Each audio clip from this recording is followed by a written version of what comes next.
тагыраагы дал ушул Алтын Түйүн балдар инженердик техникалык борборунда өткөрүлгөн облустук кароо сынакта жеңүүчүсү биздин студияда орун алып турган чагы. Туура айтасыз, мына урматтуу телекөрүүчүлөр, облус аймагы боюнча жалпы 35 окуучу катышып, анын ичинен 13 мыкты делген эмгектер таңдалып алып, буюрса ошол республикалык кароо сынакта биздин мына Талас элинин намысын коргомокчу. Мына ошол биздин сыймыктуу жеңишке жеткен окуучулардын бири бизде конокто. Анда эмесе тааныштырсак, Талас шаарындагы Раиса Рысакова атындагы орто мектебинин мугалими Тойгонова Үмүт Карыбаевна, ошондой эле жеңүүчү бизде Кенжалиева Саадат конокто. Кутмандыңыздар менен. Кош келипсиздер. Алгач эле сиздерди ушул жеңишиңиздер менен куттуктайбыз. Эң сонун ийгиликке жеткен экенсиздер. Анда айтып өтсөңүз, сынак боюнча. Анда ушул сиздер катышкан номинацияда канча окуучу катышты? Сиздердин ишиңиздер эмнеси менен өзгөчөлөндү? Бул биз 21 кылымдын интеллектуалдарыбыз деген бул таймаш Алтын Түйүн тарабынан уюштурулган. Эң биринчисинде Талас шаардык райондук билим берүү бөлүмү тарабынан уюштурулуп, андан дагы биринчи орунду камсыз кылганбыз. Анан облустук турунда дагы Кудай буйруп биринчи орунду алып, буюрса республикага даярданып аткан убагыбыз. Бул негизи 3 багыт менен кеткен. Биздики изилдөө проектиси боюнча жаңы модельдерди ойлоп табуу. Биздин номинация боюнча ошо мен каттоодон көргөндө 10 киши катталганбыз.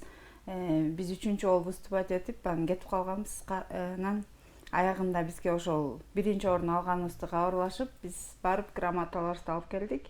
Аябай сүйүнүп жатабыз. Негизи бул проект, биздин окуучубуз жасаган проект, бул азыркы глобальный проблемалардын бири. Бул природа менен, жаратылыш менен, анан азыркы адамдардын жаратылышка болгон мамилеси. Ошол боюнча изилдөө проектисин жасаган.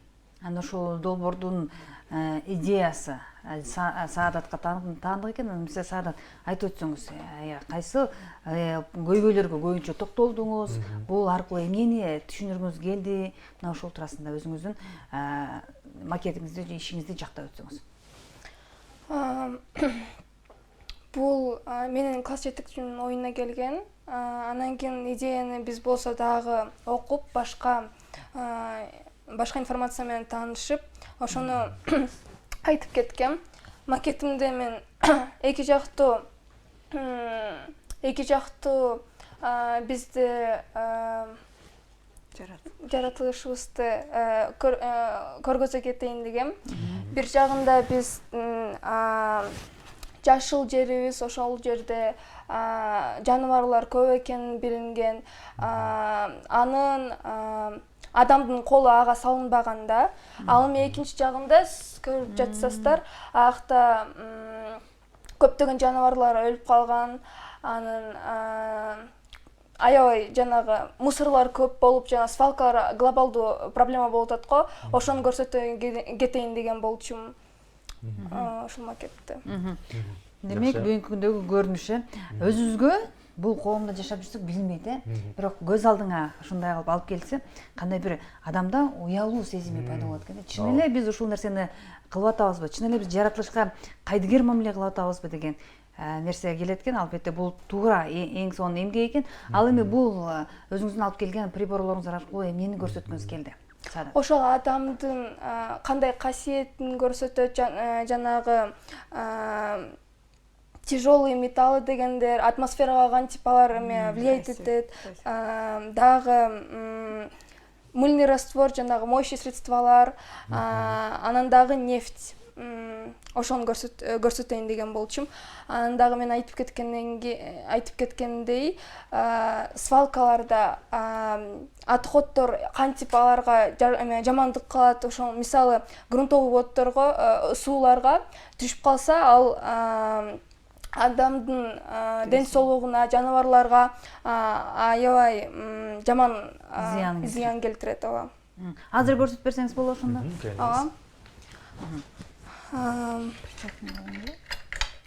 Отуруп деле көрсөтүп берсеңиз болот.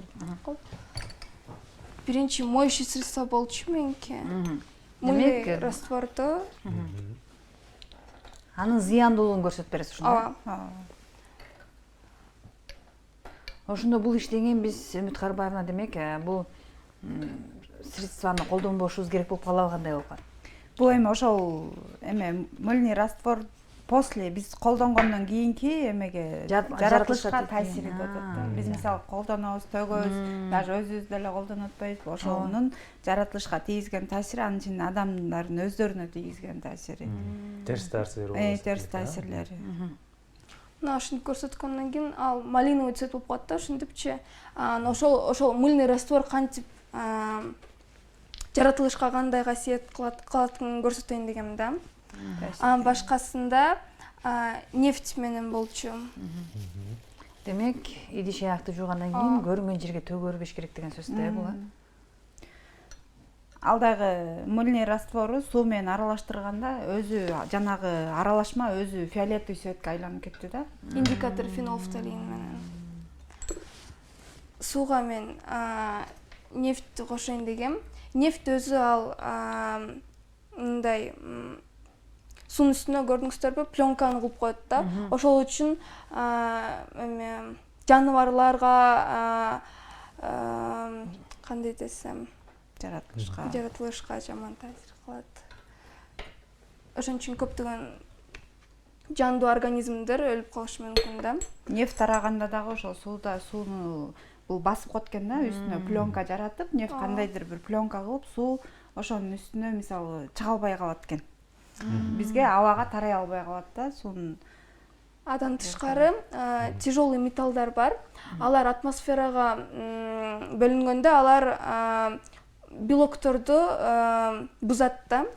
Ал үчүн мен белковый растворду алгам. Анын таасирин көрсөткөнгө мен ага дагы тяжелый металлдан соль меди алдым да. Анан кийин азыр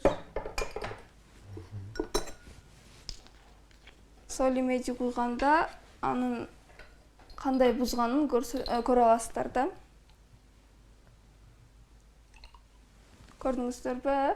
Бул тяжелый металлдар ушинтип кантип белокторду өлтүрүп коет экен, Ооба, өлтүрүп коет. Бул оор металлдар биздин организмибизге да кирип да, ошондо бизге пайдалуу белокторду биздин организмибизден деле ушинтип жок кылып коет экен да. Эгерде биз пайдалаган болсок, оор металлдардын катарына эмнелер кирет ошондо биздин көрүштөгү? Рудий, кадмий, свинец жана башкалар кирет. Ал эми ушул нерсе аркылуу сиз коомчулукту эмнеге багытка үндөп атасыз? Демек, ушул нерселерди жаратылышка төкпөгүлө же колдонбогула жашоодо деп айтасызбы? Ооба. Атмосферага көптөгөн фабрикалардан, мисалы, тяжелый металлдар атмосферага таркайт. Ошол үчүн алар жандуу организмдер адан өлөт. Нефтяная пленка болсо, мисалы, суунун үстүндө деле нефтяная пленка болуп туруп калды го. Ошондой эле жаратылышта нефтепродукталар алар ушундай пленканы кылат да. Ошон үчүн жандуу организмдер аба жетпей алар өлүп калат да. Мыльный раствордо мен индикатор фенолфталин коштум. Силер көрдүңүздөр, ошол үчүн ошондой мыльный растворлор жана башка химикаттар жандуу организмдерди өлтүрүп, аларга кандай таасир көргөзгөнүн көрсөтөйүн дегем. Адан тышкары дагы фильтраттар свалкада, мисалы, жамгыр жааганда суу ал почвага түшкөн отходдордон токсичный соединенияларды грунтовый водго түшүрүп салса мүмкүн да. Ал грунтовый суулар алып бизге питьевая вода болот да. Ошол үчүн биздин организмибизге жаман таасир кылат алар. Ал үчүн мен 2 колба, 2 фильтрующая бумага воронкаларды алгам да. Анын ичине мен почваны бирөөсү отходдор менен, бирөөсү жалаң эле почваны кошуп коем. Анын үстүнө биз сууну коюп, бирок ага дагы 5 мүнөт керек болчу. Анан кийин көрөт элесиздер да. 5 мүнөт үчүн демек фильтризация болот, э? Ооба. Чыкпаган экен, Ошо биз колдонуп жаткан кадимки топурак менен жана мусордун аралашмасы менен топурактын эконун суудагы фильтрациясы кандай болот экенин көрсөтмөк да сиздерге опыт менен. Жакшы. Демек бул ошол таштанда жамгыр жаагандан кийинки суулар жеңге сиңет.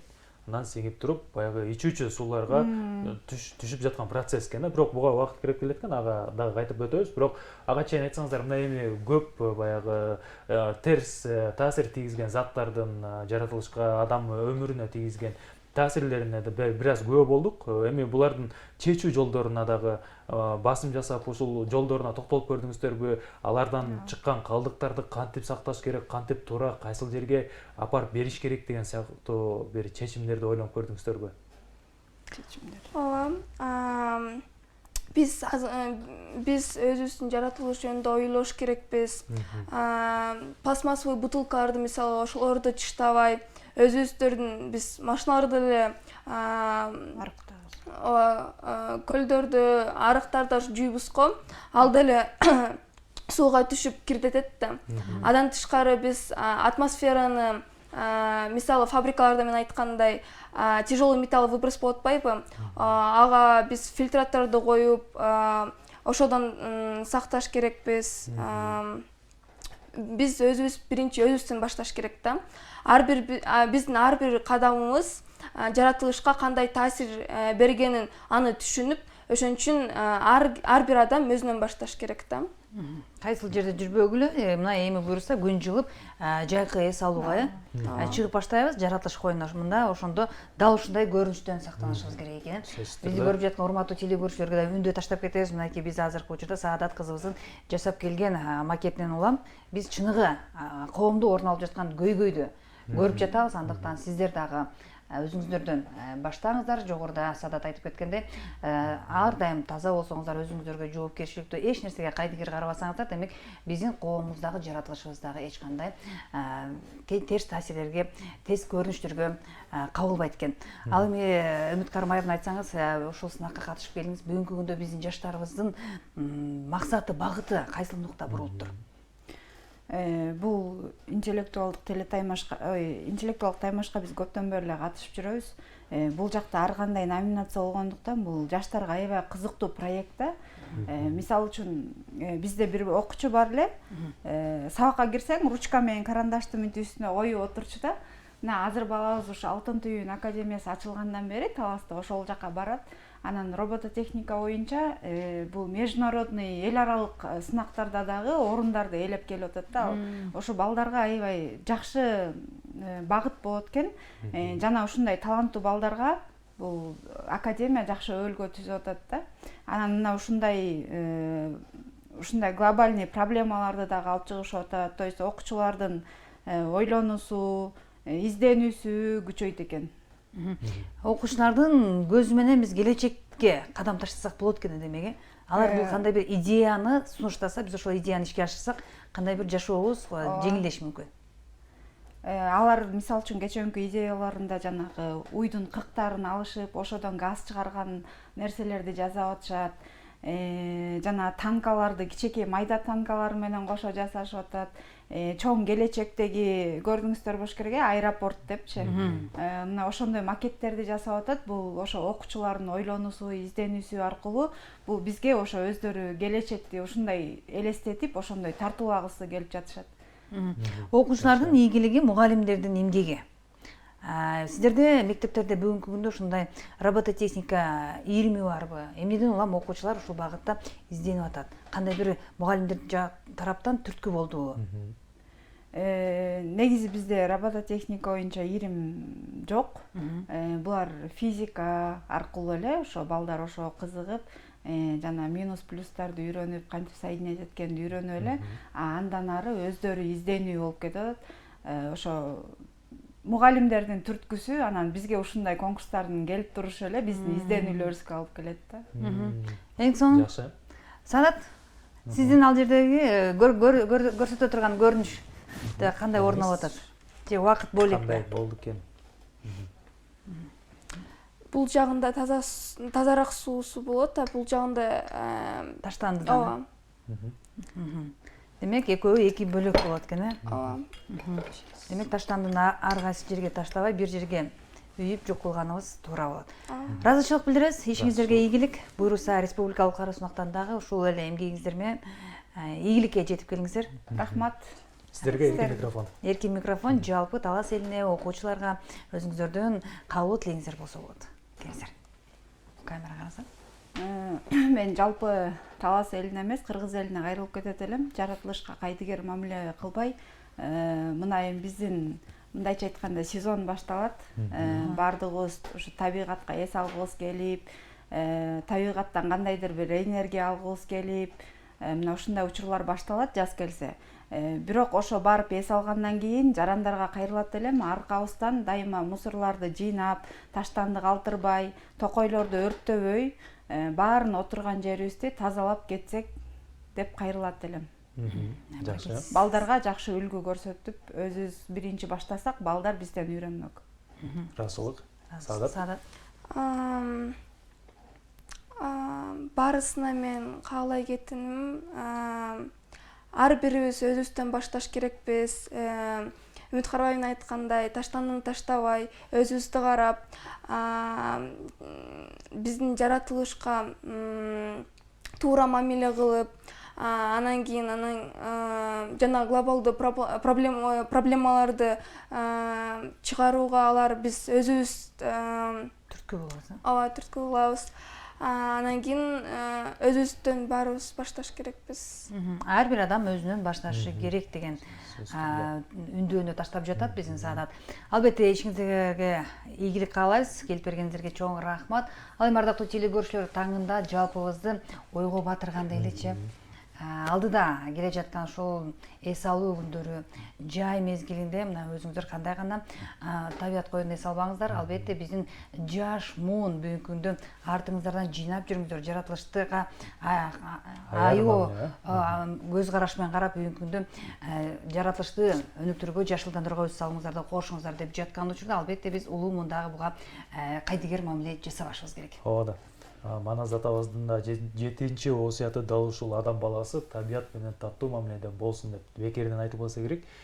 Табият, жаратылыш, адам баласы бул бир бүтүндүк. Андыктан ошол бири-биринен айкалышып, бири-бирисиз жашай албаган бүтүндүктө биз гармонияда, тазалыкта жашашыбыз абзел экен. Туура айтасыз. Ал эми таңында бизге келген конокторубузду дагы бир жолу эсиңиздерге салып тааныштыра кетели. Бизде конокто Талас шаарындагы Раиса Ырсакова атындагы орто мектебинин мугалими Тойгонова Үмүт Карыбаевна жана биз 21-чи кылымдын интеллектуалдарыбыз аттуу кара сунагынын жеңүүчүсү Кенжалиева Саадат бизде конокто болду.